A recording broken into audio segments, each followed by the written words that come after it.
Hi, my name's Phil. I like talking about politics, and in this video I'd like to discuss the tragic news, which I'm sure you'll all find deeply upsetting, that Jonathan Gullis is unable to find a job since losing his seat this summer, and he's blaming it on the woke agenda. In reality, it's because he's even thicker than Lee Anderson, who spent the last week poking at the free football ticket Starmer's been declaring, only for people to point out that he's been taking them as well. But hey, at least he's got a job. Actually, he's got 2 jobs. But first, for daily political commentary, please click the subscribe button so you don't miss out. So yes, Jonathan Gullis, one of the more obnoxious of Boris Johnson's 2019 intake, lost his seat this July, now says he's struggling to find a job. Should we send him an "oh dear, how sad, never mind" card?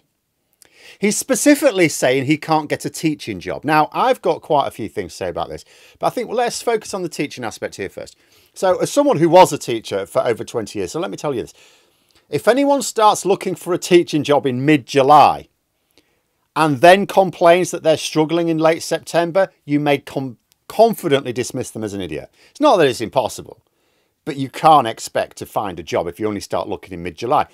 Job vacancies in teaching are very seasonal because they tend to want you to start at the beginning of a term, preferably the first term in September. And of course, they want you to be ready for that term, so they tend to want you in place before the summer so they can give you all the work you need to prepare. You know, there are loads of jobs around Easter time, not very many over summer. Mind you, because his party worked wonders in making the profession much less attractive in their 14 years in power. There's still some schools who can't fill vacancies in time for summer. There are still, if you look on the Times Educational Supplement, there's still jobs out there. So what stopped Gullis getting these? Well, I mean, I wasn't there, but I doubt it was the woke agenda, as he's claiming to anyone who will listen. After all, he was a teacher before becoming an MP. What does it say about how effective he was as an MP if this so-called woke agenda, which clearly wasn't there at the time, suddenly sprang up in his area since he entered Parliament? Now, there are a number of reasons why he might have actually struggled. The first is there might just not be any teaching jobs within his area of expertise, whatever that is. The second is that he's been out of teaching for like 5 years. And I think he was told he was doing supply work. He was a head of year, apparently. So he may have been there as a head of year and cover work for that school. I'm not sure. But he's been out of it for a long time. So he's got no recent record of references to draw upon.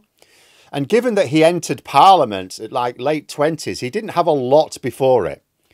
You know, my leaving teaching to do like YouTube, that would make it trickier for me to get back into the profession the longer I'm out.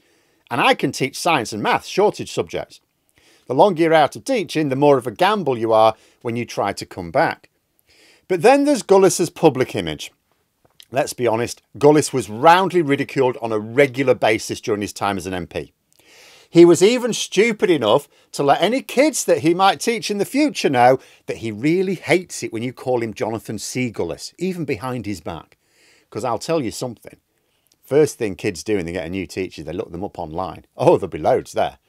So any prospective like executives, senior teachers thinking of employing him, they know there's easy material out there for kids to poke fun at him, and they know he's thin-skinned about it all. So without even considering his politics, you look at this from the school executive point of view, he's been out of teaching for 5 years. He was like just mostly doing cover work when he did last teach. He doesn't have expertise in a shortage subject. It's summer. So the only vacancies still out there are the ones caused by either a sudden resignation or teacher death, because sadly that happens, or the ones who couldn't attract anyone back when the adverts would have originally come out. He has a high profile in public, which is not very complimentary, and he is very sensitive to being taunted, especially by school kids. He is on record as saying that his former students were probably happy to see him go. Not the sort of statement you make if you're looking at a return to teaching, unless it's obvious it was tongue-in-cheek. He also said people were making a fuss about the number of COVID deaths in 2020. That could cause trouble if it comes up. I mean, there's just so much that would potentially cause problems for a school which employed him, like amongst parents who might have concerns. And I'm thinking, yeah, a school or college would have to be pretty desperate to take a chance on that. But then there is the political angle as well. His politics is incredibly divisive. His anti-immigration views, which border on outright racism at times, could easily upset many parents at schools that he will be applying to. There might even be fears, given his very public views, that it could encourage racism within the school from kids who think, well, if a teacher can say it, then it's all right, isn't it? That would be the closest thing to a woke agenda blocking his re-entry to the profession that I can think of, if indeed that was part of the thinking. I don't know. I haven't been involved in any meetings deciding whether to employ him or not being the operative term here. But that would be no bad thing. You don't want to employ a teacher who will actively promote racism in the school. But the overriding reason, I have to say, is almost certainly, like I said to begin with, it's just the wrong time of year. What did he expect? He lost his job as an MP in July, so he can't have started looking seriously until like mid-July. And, you know, he's being a teacher. He must know how the vacancies ebb and flow throughout the year. It is actually possible that he could get a teaching job again. We can't just say because he couldn't get one over summer, that's it. His best chance is around the New Year or Easter. But then there's another side to this. Now, I've expressed sympathy in the past for people who become MPs from ordinary jobs.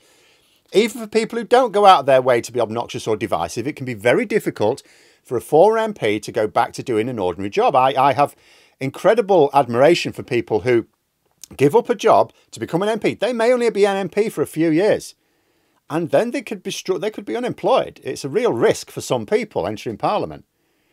You know, when people do leave Parliament, it's oft particularly Conservative MPs. It's usually for like better paid consultancy roles, if anything, isn't it? Which begs the question, why isn't Gullis even attempting to find a job like that? Surely he'd prefer it. He's privately educated, so he's sort of got the right background. It's almost like he spent the best part of the last 5 years jeering on the House of Commons benches and not doing anything else. Didn't build up a skill set for when he left Parliament, didn't build up contacts, which is extra stupid given that he's still young and the chances of him retaining his seat were always slim.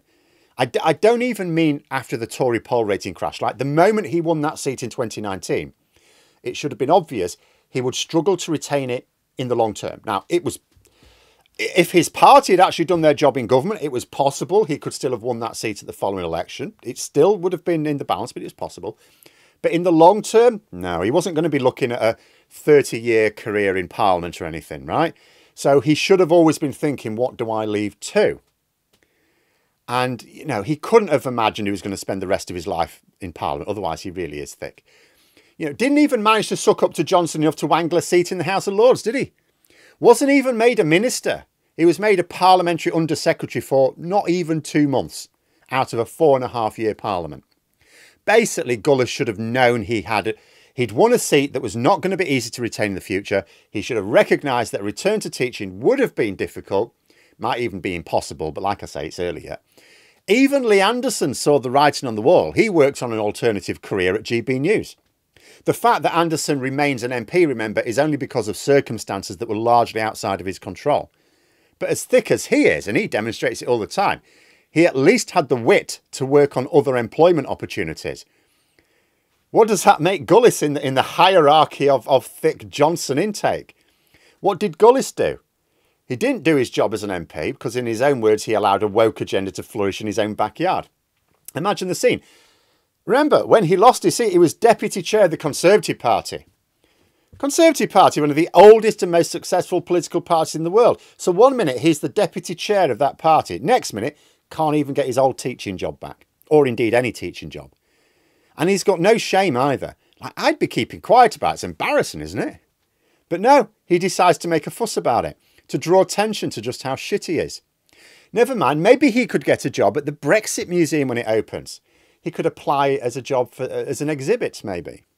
But there we are. Those are my thoughts. Let me know yours in the comments below. If you enjoyed the video, please click the like button. If you'd like to support the channel further, you can join for memberships. Thanks for watching. And until next time, I'll see you later.